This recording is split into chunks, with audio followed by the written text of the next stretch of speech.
There's only two ways to make money. One is selling goods that you make or services that you provide. Using your skill, knowledge, and expertise. That's one way. Selling your goods and services. The next way of making money, the second way, is buy and sell things at a profit. That's called retailing. Okay? Now, retailing, I'm going to be honest with you, is not something that I recommend to people to do. Because the competition is simply too great. Simply too great, man. Okay? Whatever retail business you're trying to go into, trust me, they got wholesale stores out there that's going to beat your prices. Okay?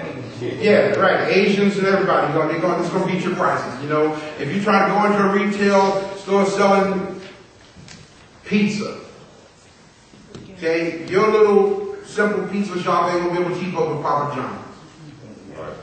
When they're giving away two for the price of one. Okay? If you're talking about selling shoes or something like that, you're not going to beat DSW when it's right down the street. Okay? So I don't recommend retail for many of our people unless you just got that kind of money. Okay? To invest in a unique retail shop that ain't nobody selling this but you. In that case, go on with it. Alright? But for most of us, to succeed in business in some kind of way, I highly recommend selling your goods that you make. That you make. For example, we have a sister who's one of our listeners who makes zucchini bread. I've never had that before. She gave me she brought one to one of my lectures. And I tasted it. I said, oh my God, this food. I wanted to smack her. Boom. I said, sis, you need to sell these things. You know? And that's what she does. She sells zucchini bread, little zucchini things.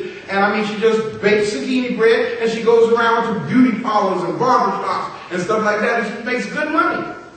Because once people taste what you have, it is good. Now see, they gotta think it's good. You can't think it's good. Everybody thinks what they do is good. You follow what I'm saying? Okay? And then they get an attitude with the rest of the world, the rest of the world won't buy their product. No, let the world decide what you got is good or not. And if people, give away a couple of samples and people are, ooh, this is good. That's like the other day when I was home, my grandson, who's going to be a chef, had made some sweet potato pie. And my daughter said, here, Dad, taste this. I want you to taste Jacquees' sweet potato pie. And it looked like sweet potato pie, but of course it's my grandson, So, and the crust looked just a little different. His crust was darker than most crust I see, And so when I took the fork and I tasted it, I said, oh my God. And I was serious. I looked at him, I said, man, this is good. And I tasted it again. And I mean, most sweet potato pie got strings and stuff in it and all that. Not a string, not a hair string in it, right? And not only that, but the crust was different. Come to find out, he uses graham crackers and some other kind of stuff for his crust. And I told him, I said, Jacquees, he's only 16 years old, right? I said, Jacquees, I'm not playing, grandson. I'm serious. I would put up $5,000 right now to help you start a sweet potato. You see what I'm saying? I mean, and you ain't got to sell nothing else but those. Because I said, you know how to make sure this one got them little bean pies? All you got to do is make little tiny sweet potatoes with this stuff, man, and you will get straight up rich because it is unique. You understand what I'm saying? So if what you have is unique, then go on and do it.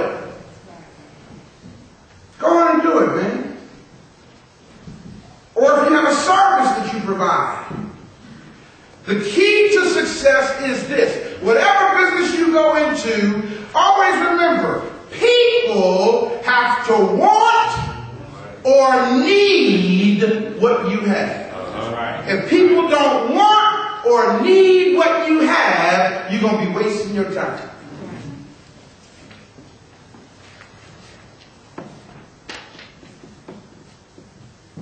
Even that, whatever, you still got to decide what it is you're going to be selling. Y'all remember, I don't know, many of you might not, but White Castle. Do y'all not know that there was a time when the only thing they sold was the little square hamburger? That was it. Now you can go in there and get fish and cheese. All kind of stuff now. Onion rings, all that kind of stuff. Another option, if you have the finances to do it, is to buy a franchise. Now, I can tell you right off the bat, for most of us who don't have the resources, that is not the way to go. All right, you can buy a franchise, you can buy a business that's already existing and just buy into it, such as buying a Krispy Kreme, okay, or buying a McDonald's, or, you follow what I'm saying? You know, or KFC, go buy a franchise, but tell you now, you're talking about laying out a lot of money up front, okay, and there's no guarantee that they're going to continue to get your return. Always do a gap analysis. Everybody say gap analysis. Gap analysis. A gap analysis is find out what gaps you see in your market and how you can fill those gaps. Now, the acronym GAP, G-A-P, stands for good, average, or poor. Good, average, or poor. In other words, the service that you provide or the product that you offer, okay, in the particular market that you're trying to reach, is someone else already doing it? If someone else is already doing it, you might have a peak when it comes to doing your analysis, because if somebody's already doing it, why try to recreate the wheel in that market? You follow what I'm saying? Especially if what they're doing is good. All right? But if nobody's doing it in the market that you're targeting, then you may end up with a G for good. You see? So always do an analysis. Don't just say, I'm going to go into business because this is what I do.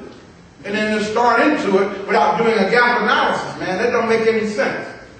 All right? There are a couple of resources that I recommend. And one of them is called the SBA, Small Business Administration.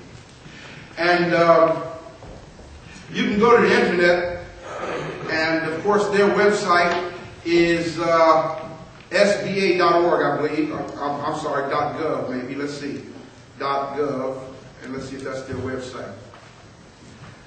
Small Business Administration. Go to their website. It comes up with, gives you ideas on things that you can do to, did I hit enter here?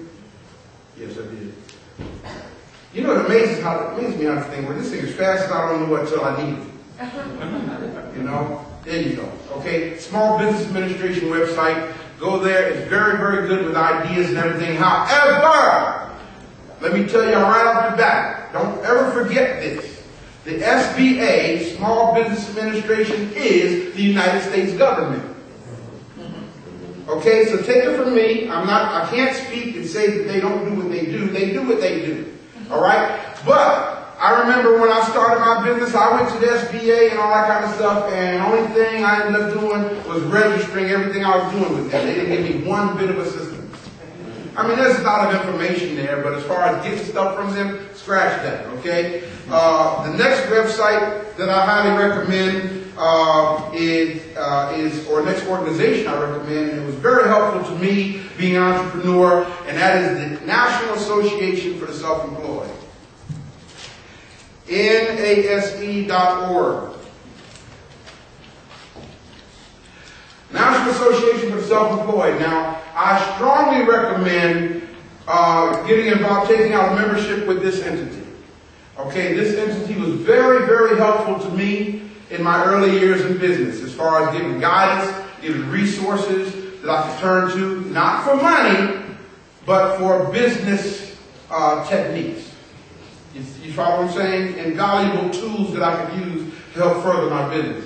The thing I like about National Association for the Self-Employed is they have, being that they're